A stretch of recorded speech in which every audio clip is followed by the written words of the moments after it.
Mary sat musing on the lamp flame at the table, waiting for Warren. When she heard his step, she ran on tiptoe down the darkened passage to meet him at the doorway with the news and put him on his guard. Silas is back. She pushed him outward with her through the door and shut it after her. "Be kind," she said.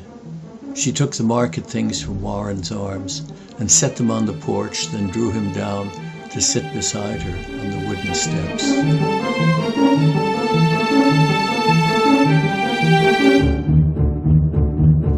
"When was I ever anything but kind to him? But I'll not have the fellow back," he said. "I told him so last haying, didn't I? If he left then," I said, "that ended it. What good is he? Who else will harbour him at his age for the little he can do? What help he is there's no depending on. Off he goes always when I need him most. He thinks he ought to earn a little pay, enough at least to buy tobacco with, so he won't have to beg and be beholden. All right, I say, I can't afford to pay any fixed wages, though I wish I could." "Someone else can." "Then someone else will have to. I shouldn't mind his bettering himself, if that was what it was. You can be certain when he begins like that, there's someone at him, trying to coax him off with pocket money, in haying time when any help is scarce. In winter he comes back to us. I'm done."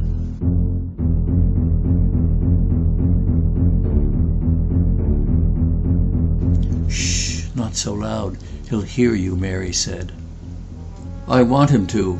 He'll have to, soon or late." "He's worn out. He's asleep beside the stove. When I came up from Rose, I found him here, huddled against the barn door, fast asleep. A miserable sight, and frightening, too. You needn't smile. I didn't recognize him. I wasn't looking for him. And he's changed. Wait till you see."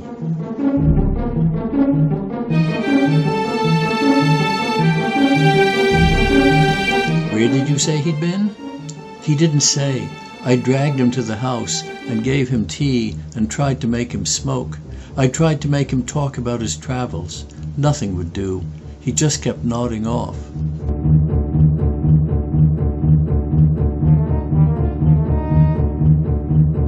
"What did he say? Did he say anything?" "But little." "Anything? Mary, confess. He said he'd come to ditch the meadow for me." "Warren! But did he? I just want to know." "Of course he did. What would you have him say? Surely you wouldn't grudge the poor old man some humble way to save his self-respect? He added, if you really care to know, he meant to clear the upper pasture too. That sounds like something you've heard before?" "Warren, I wish you could have heard the way he jumbled everything. I stopped to look 2 or 3 times. He made me feel so queer, to see if he was talking in his sleep. He ran on Harold Wilson. You remember the boy you had in haying 4 years since. He's finished school and teaching in his college. Silas declares you'll have to get him back. He says they two will make a team for work. Between them they will lay this farm as smooth. The way he mixed that in with other things, he thinks young Wilson a likely lad, though daft on education. You know how they fought all through July under the blazing sun, Silas up on the cart to build the load, Harold along beside to pitch it on.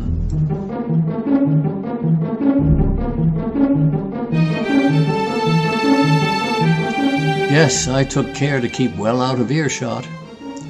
Well, those days troubled Silas like a dream. You wouldn't think they would. How some things linger. Harold's young college boy's assurance piqued him.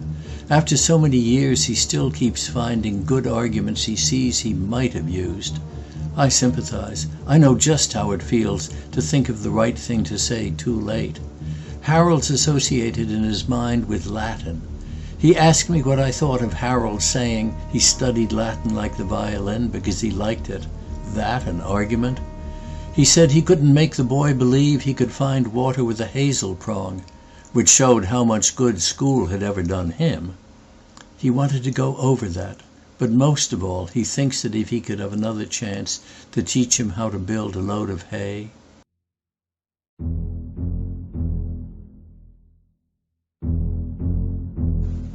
I know, that's Silas's one accomplishment.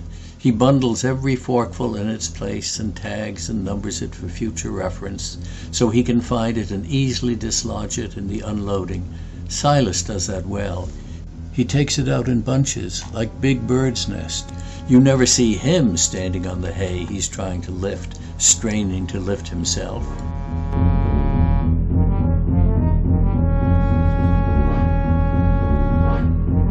He thinks if he could teach him that, he'd be some good perhaps to someone in the world. He hates to see a boy the fool of books. Poor Silas, so concerned for other folk, and nothing to look backward to with pride, and nothing to look forward to with hope. So now and never any different. Part of a moon was falling down the west, dragging the whole sky with it to the hills. Its light poured softly in her lap.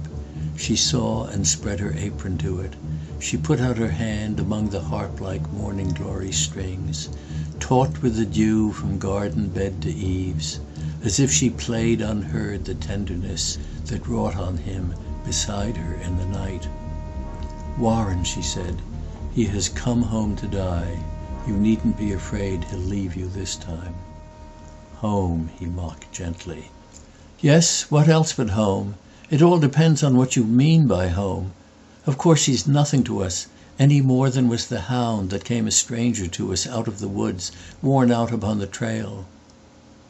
Home is the place where, when you have to go there, they have to take you in. I should have called it something you somehow haven't to deserve."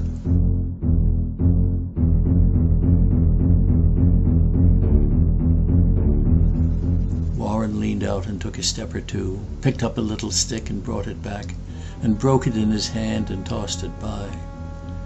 "Silas has better claim on us, you think, than on his brother? 13 little miles as the road winds would bring him to his door. Silas has walked that far no doubt today. Why didn't he go there? His brother's rich, a somebody, director in the bank."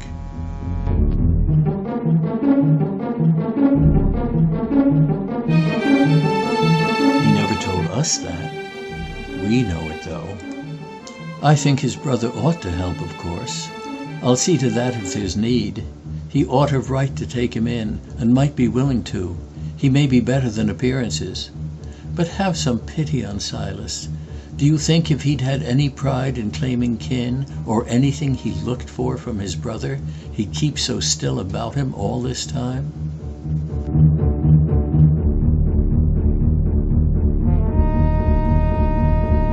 "I wonder what's between them." "I can tell you. Silas is what he is. We wouldn't mind him, but just the kind that kinsfolk can't abide. He never did a thing so very bad.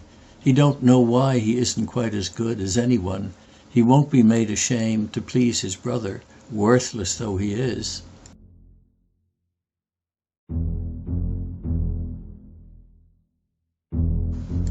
"I can't think Si ever hurt anyone. Nobody hurt my heart the way he lay and rolled his old head on that sharp-edged chair back. He wouldn't let me put him on the lounge. You must go in and see what you can do. I made the bed up for him there tonight. You'll be surprised at him, how much he's broken. His working days are done. I'm sure of it."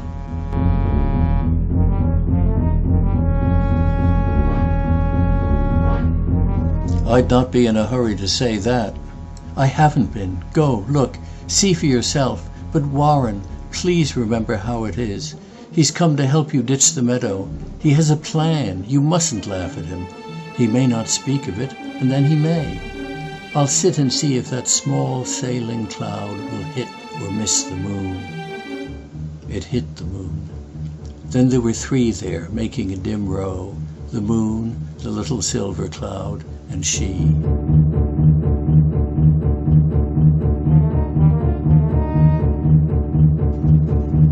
Warren returned, too soon it seemed to her, slipped to her side, caught up her hand and waited. "Warren?" she questioned. "Dead," was all he answered.